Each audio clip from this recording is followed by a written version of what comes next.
विद्यार्थियों के लिए प्रयोगशाला अधिगम का मुख्य उद्देश्य विकसित करना है। उत्तर प्रायोगिक दक्षता। नेक्स्ट, निम्नलिखित में से स्व आकलन के लिए कौन सा उपकरण नहीं है? उत्तर कक्षा परीक्षा। शिक्षण अधिगम एवं आकलन प्रक्रिया में प्रौद्योगिकी का समावेशन विद्यार्थियों की सहायता करता है। उत्तर बहुआयामी और किसी भी समय कार्य आकलन के माध्यम से अधिगम के मार्ग। प्रश्न, निम्नलिखित में से कौन सा विद्यालय आधारित आकलन का गलत विवरण है? उत्तर यह केवल सह शैक्षिक पहलुओं को शामिल करता है। निम्नलिखित में से कौन सा कथन उपलब्धि आधारित आकलन के बारे में सही नहीं है कि यह विद्यार्थियों के उच्च कोटि के चिंतन कौशलों में लगता है? उत्तर ज्ञान आधारित सूचना का पुनरुत्थान। निम्नलिखित में से कौन सा उपलब्धि आधारित आकलन की एक महत्वपूर्ण विशेषता है? उत्तर विद्यार्थियों ज्ञान कौशलों व रणनीतियों के उपलब्धि के बारे में इसका उपयोग किया जाता है।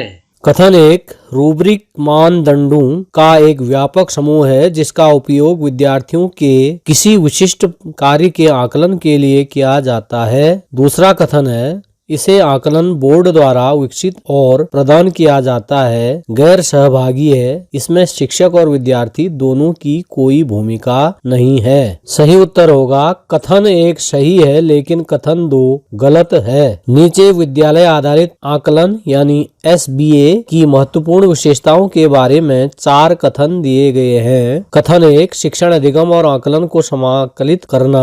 2, शिक्षकों पर प्रलेखन रिपोर्टिंग का बोझ। 3, दक्षता विकास की बजाय विषय वस्तु स्मरण करने का ध्यान देना। चौथा है भय एवं तनाव रहित और संवर्धित सहभागिता या अंतःक्रिया। निम्नलिखित में से कौन सा संयोजन सही है? उत्तर पहला और चौथा। साकल्यवादी और पूर्वाग्रह रहित आकलन को किस प्रकार आधारित होना चाहिए? उत्तर बहुसाक्ष्य। प्रश्न, उपलब्धि आधारित आकलन सर्वोत्तम रूप से प्राप्त किया जा सकता है? उत्तर रूब्रिक द्वारा। शिक्षक नीति आकलन में विद्यार्थी नीति आकलन की निरंतरता केंद्र बदलते समय आवश्यकता है। उत्तर वृहद स्तरीय मानकीकृत परीक्षण से विद्यालय आधारित आकलन की ओर परिवर्तन। प्रश्न, निम्नलिखित में से कौन सा रूब्रिक का मानदंड यानी पैरामीटर नहीं है? उत्तर बहुविकल्पीय प्रश्न। रूब्रिक के बारे में निम्नलिखित में से कौन सा कथन सही है? उत्तर शिक्षक और विद्यार्थियों को मिलकर रूब्रिक का निर्माण करना चाहिए।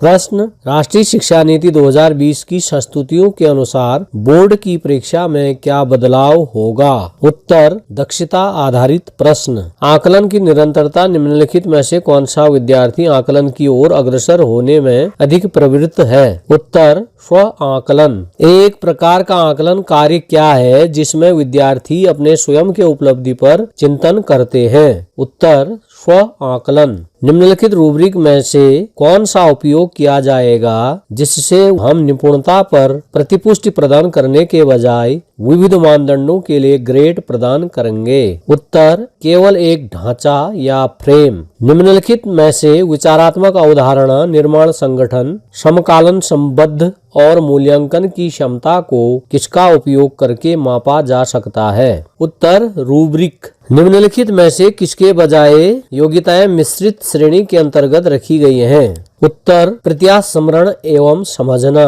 प्रश्न, निम्नलिखित में से कौन सा गतिविधि विवरणिका आकलन से संबद्ध नहीं है? उत्तर विवरणिका को पोर्टफोलियो आकलन बोर्ड के पास ग्रेडिंग के लिए जमा करना। निम्नलिखित में से कौन सा कथन आकलन की प्रक्रिया को सर्वोत्तम परिभाषित करता है? उत्तर विद्यार्थियों में शैक्षिक परिवर्तनों के बारे में व्यवस्थित रूप से सूचना एकत्र करना। प्रश्न, अनुप्रस्थ दक्षताएं एक निश्चित वर्ग से संबंध रखती हैं। उत्तर ज्ञान कौशल एवं अभिवृत्तियां। अनुप्रस्थ दक्षताओं के संदर्भ में कौन सा कथन सही है? उत्तर माध्यमिक स्तर पर अनुप्रस्थ दक्षताओं का शिक्षण अधिगम अत्यधिक परिणाम देता है। अधिगम के लिए आकलन में स्व आकलन और सभी सहभागी समूह आकलन महत्वपूर्ण है क्योंकि यह उन्हें किस ओर आगे ले जाएगा। उत्तर आत्म प्रतिपुष्टि के साथ अधिगम को विस्तारित करना।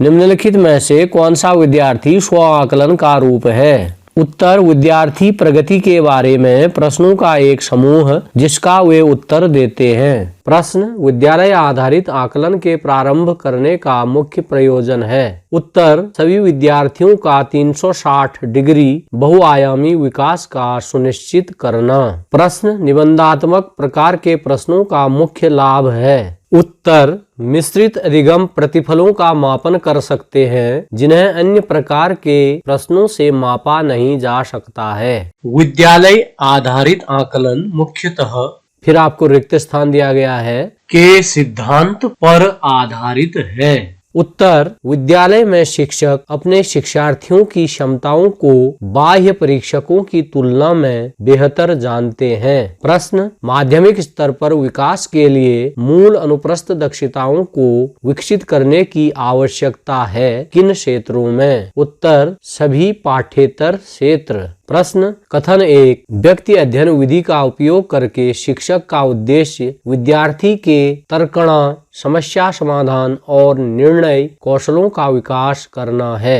दूसरा कथन है व्यक्ति अध्ययन विद्यार्थियों को अवसर प्रदान करते हैं उन्हें एक क्षेत्र विषय में अद्यतन मुद्दों में लगाकर उनके अधिगम को वास्तविक विश्व स्थितियों में स्पष्ट रूप से प्रासंगिक बनाया जा सकता है। सही उत्तर होगा कथन 1 और कथन 2 दोनों सही है और कथन 2 कथन 1 की सही व्याख्या है।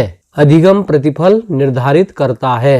उत्तर विद्यार्थियों ने जो सीखा है उनसे उनके उपलब्धि की अपेक्षा की जाती है। माध्यमिक स्तर पर आप आकलन रणनीति के रूप में केस अध्ययन को लेना पसंद करते हैं क्योंकि उत्तर यह विद्यार्थियों को अनुसंधान एवं चिंतनशील परिचर्चा में संलग्न या शामिल करता है। शिक्षा में आकलन शामिल नहीं है। उत्तर अधिगम प्रतिफलों का विकास करना। प्रश्न ...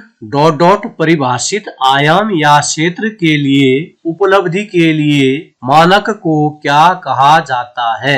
रूब्रिक। प्रश्न विश्वसनीयता के साथ अंकन के लिए किस प्रकार का प्रश्न कठिन है? उत्तर असंरचित निबंध।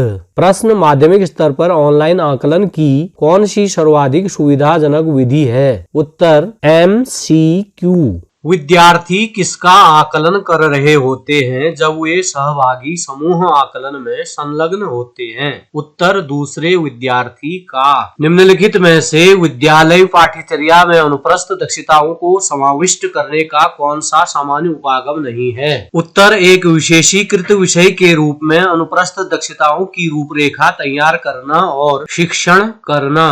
कथन 1 प्रेक्षण एक महत्वपूर्ण तकनीक है और प्रेक्षण कार्यक्रम विद्यार्थियों आकलन के लिए एक महत्वपूर्ण उपकरण है। इसी प्रकार दूसरा कथन है, इसे आप पढ़ लेंगे। इसका उत्तर होगा कथन 1 तथा कथन 2 दोनों सही हैं और कथन 1 कथन 2 की सही व्याख्या है। प्रश्न निम्नलिखित में से कौन सी एक स्व आकलन की महत्वपूर्ण विशेषता है? उत्तर विद्यार्थियों के पास अपने अधिगम की समझ होती है।